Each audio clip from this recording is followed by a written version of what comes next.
But we'll begin today, Brian, with security guarantees, or at least the ramping up of the narrative around that topic. Yes, indeed. And the subject, of course, is the supposed Russian drone attack on Poland. I've just chosen the Guardian headline here, which at least is relatively measured. Poland shoots down drones over its territory amid a Russian attack on Ukraine. And the reason I'm emphasizing this headline is, of course, in most of the Western media, it's simply labeled as a Russian attack, but there are lots of questions to be asked. The other thing in that picture was lots of F-16s, F-35s have also been involved, according to reports. But my point is that the F-16 is being promoted again as the wonder weapon. It was the F-16 airborne to shoot down drones. But Tusk made some statements. This is one of the key ones. We're dealing with large-scale provocation. We're ready to repel such provocations. The situation is serious, and no one doubts that we must prepare for various scenarios. Poland has successfully repelled the attack, and there is no reason to panic. Did they successfully repel, and was it an attack? These are some points we need to look at. So basically, Poland's military command said that it said that there were more than 10 objects. And this is interesting because we'll have a little bit of a discussion about how many drones there supposedly were. But Poland's military said more than 10 objects. And those that could pose a threat were neutralized in the early hours of Wednesday. Some of the drones that enter our airspace were shot down. Searches and efforts to locate the potential crash sites of these objects are ongoing. So it's vague. When you start to pull apart the reports, what's actually being talked about is pretty vague.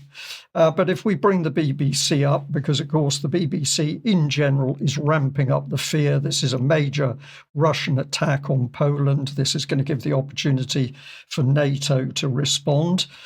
So here's the BBC headline in the box. Poland says that up to 4 of 19 Russian drones were shot down after entering the airspace. Now, to date, there's absolutely no factual reported evidence that these were Russian drones. But of course, the BBC quick to say absolutely they were. When we get into the more detailed reporting by the BBC, it gets into the numbers of drones and how many were brought down and how many were found. But there's really no analysis at all on what these drones were and what the evidence was to identify them as Russian. Now, of course, the other person coming into the mix was Zelensky. He wasn't happy with the idea of 19, and he suggested at least 24 Russian drones had entered Poland. And of course, he was already ramping it up to say this is one of the reasons why you need me and Ukraine to defend Western Europe against those nasty Russians.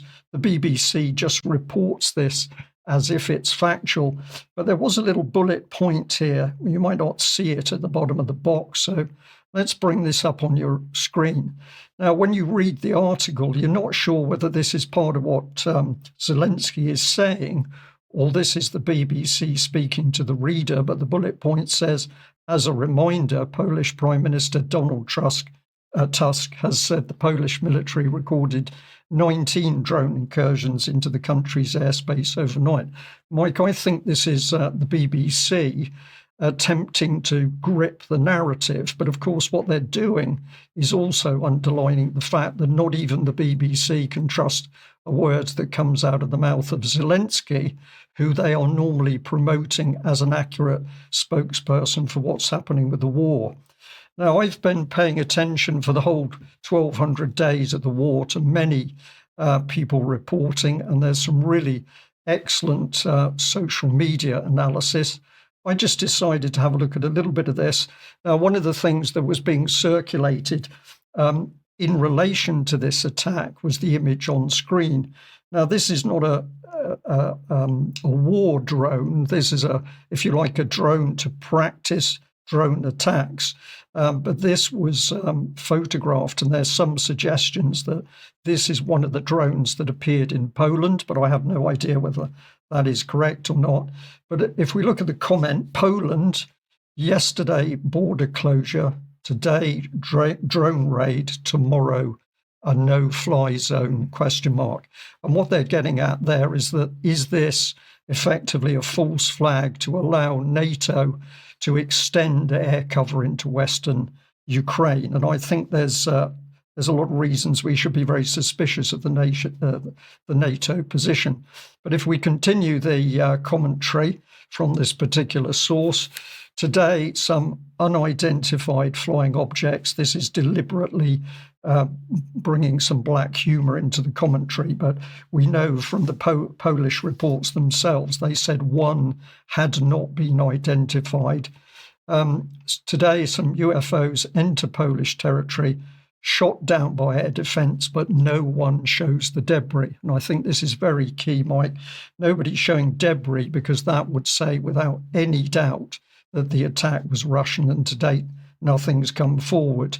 But if we continue the commentary from social media, I have no doubt it is Duran wreckage, i.e. that would be Russian drone wreckage.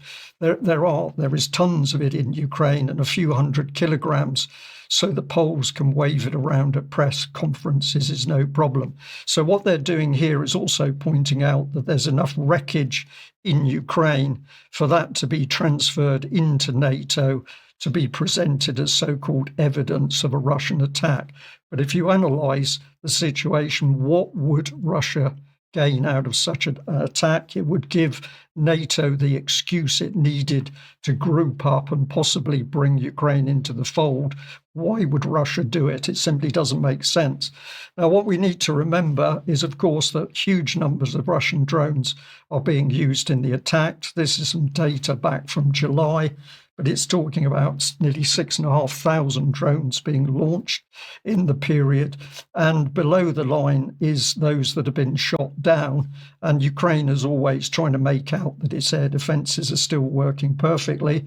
And this is actually a Ukrainian map of the air routes. This has come supposedly from their air defence systems, showing the extent of this Russian the Russian drone raid taking place on Ukraine as supposedly the attack in Poland was taking place.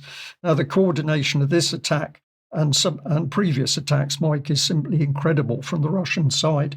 And the idea that 19 drones went into Poland by accident is simply not credible. So we need to know whether they were Russian or not.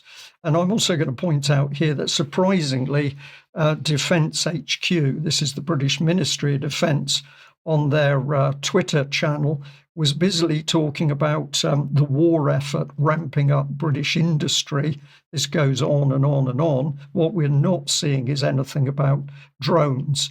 And we'll just highlight in a minute here that British government is very happy that they've apparently now got 800,000 plus students involved in the defence industry. So at the same time, Russia's being criticised for bringing young people into the war effort, we are boasting that we are bringing 800,000 students and a lot of promotion of women into the defence effort, but absolutely no commentary on Russian drones, which I think is very significant. So the key is we need that evidence that indeed these drones in Poland were Russian. And that they were shot down in Polish airspace and not... Well, yes, of course. It's very difficult to say. Some of the wreckage has been found, 5 and 1 identified in Lublin province in Poland, and 2, one in a more central location and one in a more northern location. But let's see whether we see the image.